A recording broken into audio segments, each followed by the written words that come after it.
Hey guys, got another project for you today. That's what we're going to be working on. It's going to be a paint restoration project. What we got here is a 13 Tacoma. If you're familiar with these, especially the darker colors like the blacks and like the charcoals, they're really bad for the paint failing on them, especially on the roof. And I tackled this about 2 years ago. It's basically the roof, the whole front edge was fading. The clear had failed. So I stripped that to metal, prepped it, primed it, worked it, and repainted it, and it came out really well. So I'm going to be doing the same thing to the hood, because I knew as soon as I done that, I said the hood will probably be the next thing, and it was. But so I'm going to be doing the same thing to the hood on this one. So let's look. I've already got it removed, obviously. So let's check the hood out real quick. The lighting's not good in here, but hopefully with this being black, you should be able to tell. So first look at it, doesn't, wow, it looks pretty good, but especially around this area, you can see that fuzziness where the paint, like this is nice and smooth. When you get over here, you see how fuzzy that is all in this area. You can see it starting to kind of crack up. See the clear kind of turning white there. So then another spot here at the front. See that there? You just see this starting to crack. And crow's feet. Top of that, we got like some rock chips, some tree sap damage. So again, you can kind of see this is getting fuzzy. So the first thing we're gonna have to do when you have failure like this isn't just a repaint. This is gonna be stripping that down to the bare metal. So if this was just all localized, just in one little spot here in the center maybe, you could get away with stripping that down to bare metal, feathering it out real good, you know, prepping that with the appropriate direct metal primer, and then you could do like a high build on it and kind of block all that out, smooth it out, and then you could repaint it. Or even you could just repaint the center, or you could blend that in, repaint the whole thing, whatever you want to do, and you could do that. On the roof, just that front, maybe about a foot and a half section of the roof was damaged. The rest of it looked really good. So I stripped that and I went beyond it a little bit and stripped all that to bare metal. And I done just what I'm saying. I treated that with a down to metal primer to treat the bare metal. I high builded that and ended up just repainting the whole roof, and it looked really good. I mean, a roof that big, I did not want to strip the whole thing down, you know, to bare metal. But this being that most of the damage, the damaged paint is in this area, you know, then I got some here. We'll just go ahead and strip the whole thing down to bare metal. That way we have a nice uniform surface when we get done. We got a drum sander with a stripping wheel. And I'm just going to do the elbow grease. Just go to town on it. So I'm take a little bit of time, but that's what we're going to do. So I'm going to get started on that, kind of show you what we're going to do. So just keep in mind when you're using this, just let the machine do the work. Trying to put too much pressure on it, trying to let it, you know, you don't want to build up too much heat or put too much pressure and warp it up or anything. These newer panels are, you know, pretty thin, so just be mindful. But I hadn't had any problems using this machine on any of this kind of stuff, so we're gonna go ahead and get started on that, and then, you know, see how good it comes off. So here we go.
as you can see, we just got the hood pretty well, like, I'd say about 95% stripped with our the drum sander with the stripping wheel.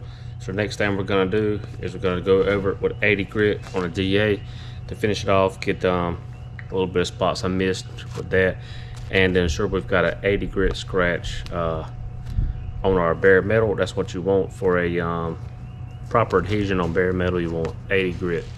Okay, so that's what we're gonna do. We're gonna get it all prepped out in 80, remove whatever we missed, and ensure the whole thing just has a uniform, is uniformly in 80 grit. So after that, we'll be ready to move on to spraying some product on it. So stay tuned.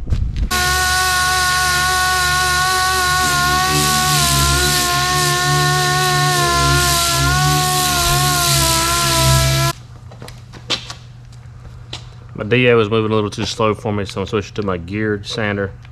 Still on 80 grit. We'll knock everything off, and I'll probably come back with the DA to just smooth everything out.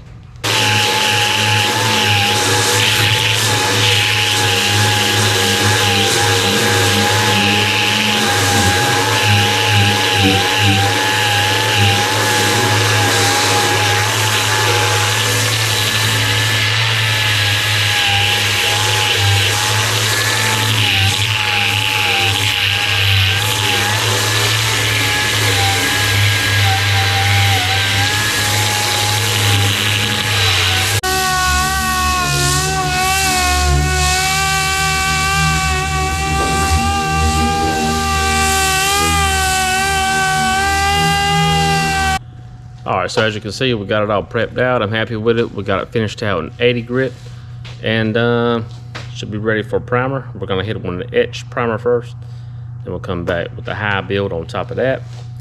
So basically, after that, what we're going to do with the high build is we're going to let it fully cure, guide coat it, we'll block it smooth.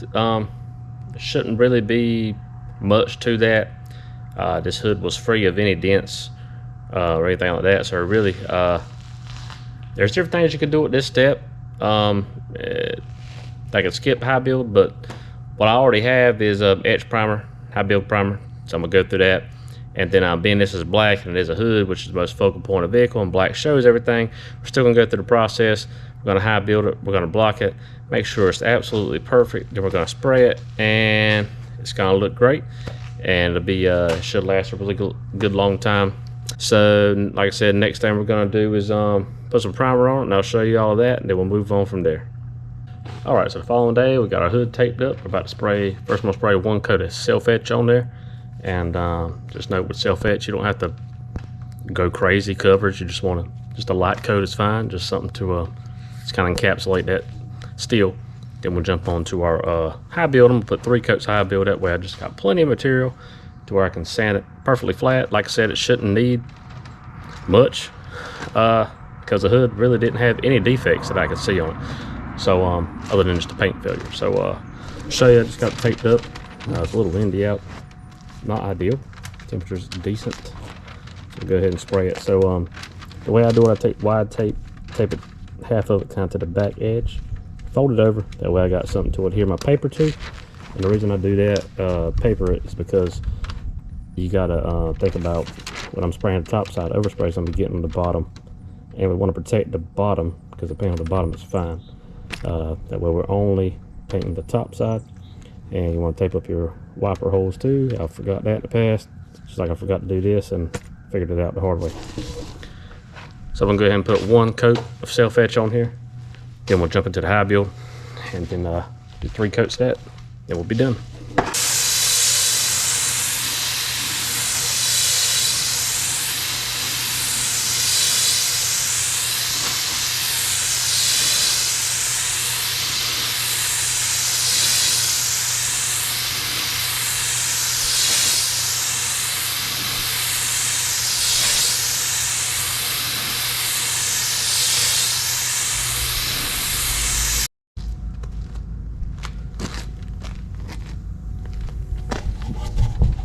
Alright, so I got 1 light coat of material on there, and The self-etch isn't spraying as well as it usually does. I think I'm kind of at the limit of the shelf life on this stuff. Not a lot of your products, especially primers, do have a shelf life, and I know I've had this one for a little bit of waiting to do this project, so kind of borderline, but we got it on there. I'm gonna see how it dries. If it's a little rough, I might take a red a red scuff pad and just kind of knock the roughness down before I put my high build on there. That weight it down.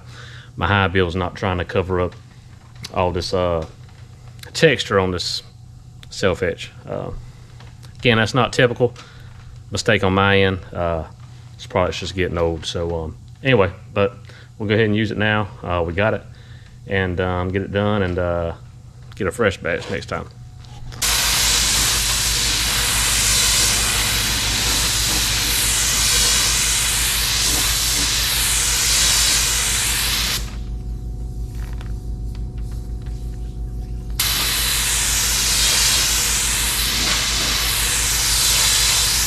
All right, guys, so let's check our progress so far. This is our hood prime. After our primer's fully cured, I gave it a good week. So now it's ready to sand.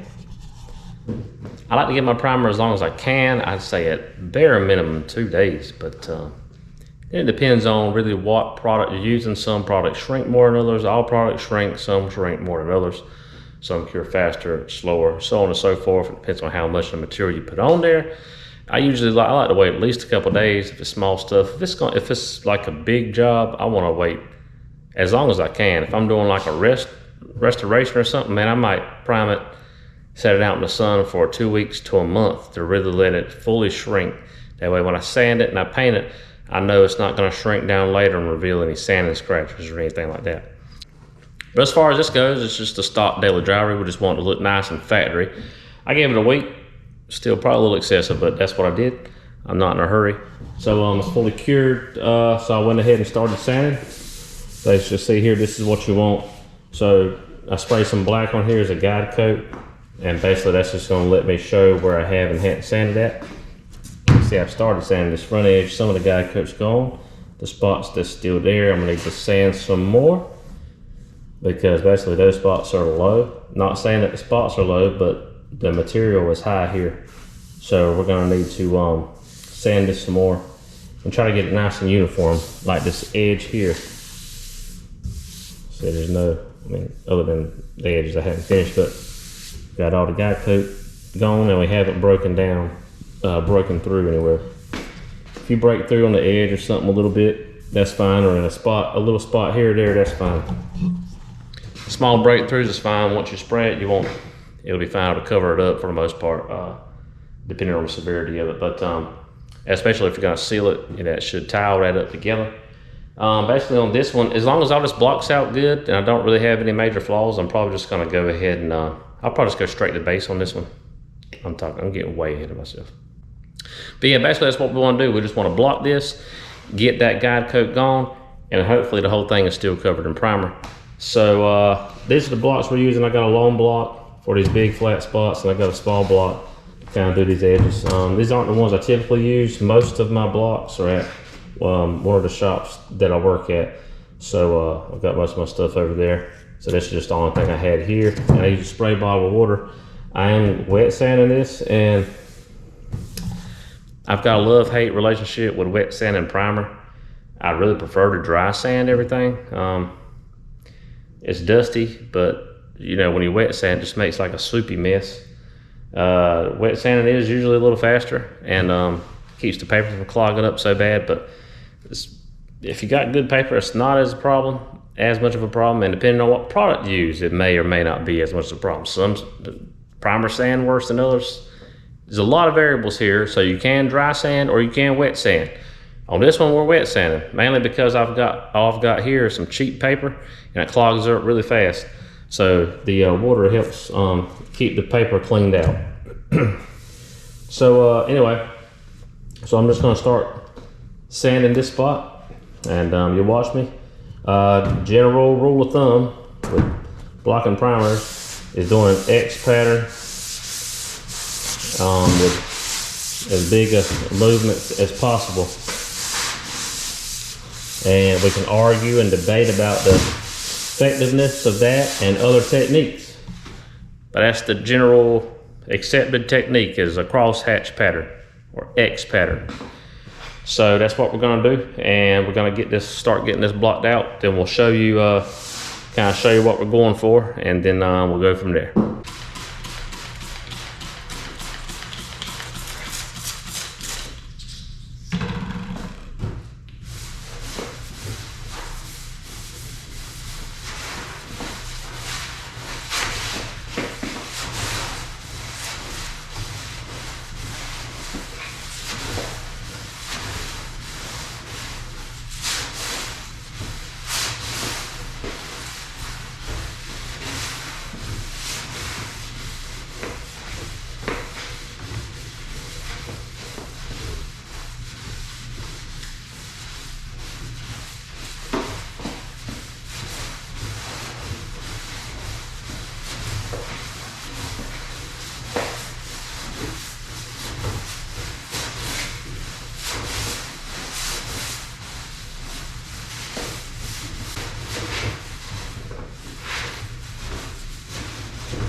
All right, so at this point, we have our hood completely blocked out at 400. Like I said, I've done it wet just to speed up the process a little bit. So you can do it dry, it doesn't really matter. This is it. Pretty much got all I got cut off. Thing looking nice. What I do, if you get back to right light, it almost looks shiny. Almost like a clear, and can just look. See how nice and smooth it is. What we're going to do next, and generally 400 is good to go to the solid base, but on with like black, sometimes to me the base doesn't quite want to cover those scratches as good. I like to just hit it with 600 just to make sure, because we're just planning on doing 2 coats of base and then just hitting it with clear. Then this black, it should cover well. So anyway, we're just going to refine it a little bit with 600. And what I like to do with that is run my DA with 600, and I like to run a soft interface pad between my regular pad and my paper. And basically that's just kind of soften it up. That way we're not really shaping or anything like that, because we've got it nice and flat. We want to leave it nice and flat. We're not shaping. All we're doing is just kind of go over and just pretty much refine those scratches, which is all we're trying to do. So we're going to go over that, and then at that point, be ready for paint.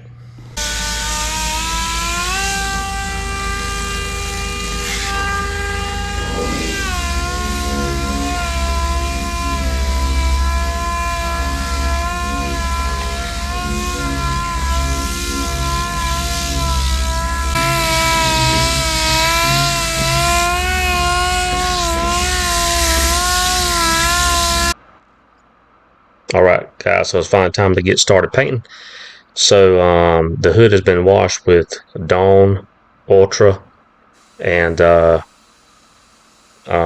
fully clean like that. And right before paint, I use a water-based cleaner. I used a Sprayway foam and glass cleaner, and I use a solvent-based cleaner after that. I used the wax and grease remover. So here we're just using the air from the gun and a tack rag to get rid of any dust or anything that may have collected on the hood surface right before painting. So we're going to be spraying, we're not going to do a sealer this time. I've got it fully covered in its primer. Everything's in this perfect condition, no breakthroughs, no anything. So we're just going to, it's a good substrate to just go straight to base. So we're going to do that. So we're doing 2 coats of black base, and that's all we needed. This base covers really good and it's black. So this is a 2-to-1 base, and going to shoot 2 coats of it. I'm spraying a DV1 B+, 1.3 tip at 16 psi on the display, and about 70% overlap, which is generally how I spray my sealers and my bases. Yeah, so we're going to get 2 coats on. That's going to give us the coverage that we need for our base, and then we will jump into our clear coat. We done 3 coats of clear. 2 is really all you need. We done 3. That way, in case we wanted to wet sand a buffer or anything, we'd have plenty of material, but we ended up not going that route. We just sprayed it and put it on, and it looked good. So 2 coats of base, 3 coats of clear. So the way I like to do my clear, with the base, to know I'm ready for the next coat, I'll give it 10-15 minutes to flash off, let it dull out. Then I know I'm ready for my next coat. As far as the clear goes, the way I do my clear is I'll spray a coat on, I'll give it 10-15 minutes, I'll come back, and depending on what activators you got and the temperature is going to vary, and the product is going to vary the drying times between coats. But what I'll do is after a coat, if I think it's ready for another, I'll just do the touch test on some tape or the paper, or an inconspicuous spot on the part, and see if it comes off kind of stringy. And if that's the case, I'll go ahead and put the next coat on. If it's still wet, then I'll wait until it gets kind of stringy to the touch. So yeah, that's how I do my clear. I've done 3 coats, and I sprayed my clear using a DV1C with this particular clear. I stepped it down to a 1.2 tip and a C2 cap at 21 psi at the display,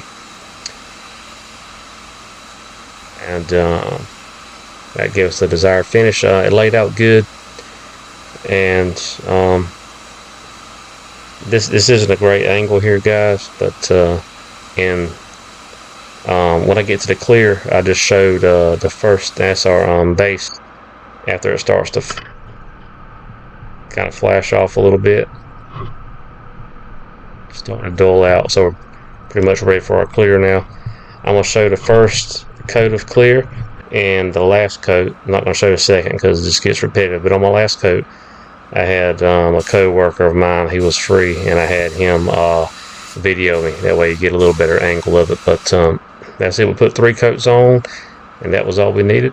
So after that, we'll show it on the vehicle, and let me know what you guys think about it. Let's get back to the video.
All right, guys, as you can see, I finally got the hood back on. Well, it's actually been on for about a week, but I finally got the opportunity to get out here and wash this thing because the rest of it was just so nasty. I want to be able to show it to you guys and so you can actually see how it looks. So got it on. Like I said, it's just off the gun. I hadn't wet sanded buffed it. The little bit of trash dust in it was so minuscule, just wasn't worth my time putting forth the effort to wet sand and polish it. Plus I drive this, it's gonna get scratches and swirl marks, so later on down the road, I got enough material on there, later on down the road, if the hood gets to looking bad, I can wet sand and buff it then. And then I still got material on it, and then hadn't compromised anything. So anyway, I think it looks good, especially with the time and effort we put into it, which was a lot of time, stripping at the metal and doing all that. But that's really the proper way to fix something with this kind of failure. So you know, if you want to do it right, that's the way to do it. But different strokes for different folks. How would you have fixed it? Let me know. And also, if you got any questions about it and about the process I did or any specifics, let me know, and I'll be sure to inform you on it. But also, I'll show just a little bit of the roof there. Like I said, I've done that. I want to say it's been about 3 years now. I had to re-spray the roof because they had that same kind of failure on it. So anyway, so I know those two parts will last for, you know, a long time. I don't know what'll be next. Maybe the tops of the fenders. We'll see. Anyway, I hope you guys enjoyed this, and I hope you learned something from it. And like I said, let me know if you got any comments, issues, concerns, questions, and then we'll see you on the next one. I got, if you can see it way over there, got an F550 I bought as a flip. So we're going through that, fixing all the issues, and flipping it for a profit. And there is some paint problems on that as well we'll be tackling. So if you're interested in more paint stuff, let me know, and then we'll you know, just be looking out for that one there, and we'll dive into some different kind of repairs on it. So all right, guys, well, I appreciate it, and we'll see you on the next one.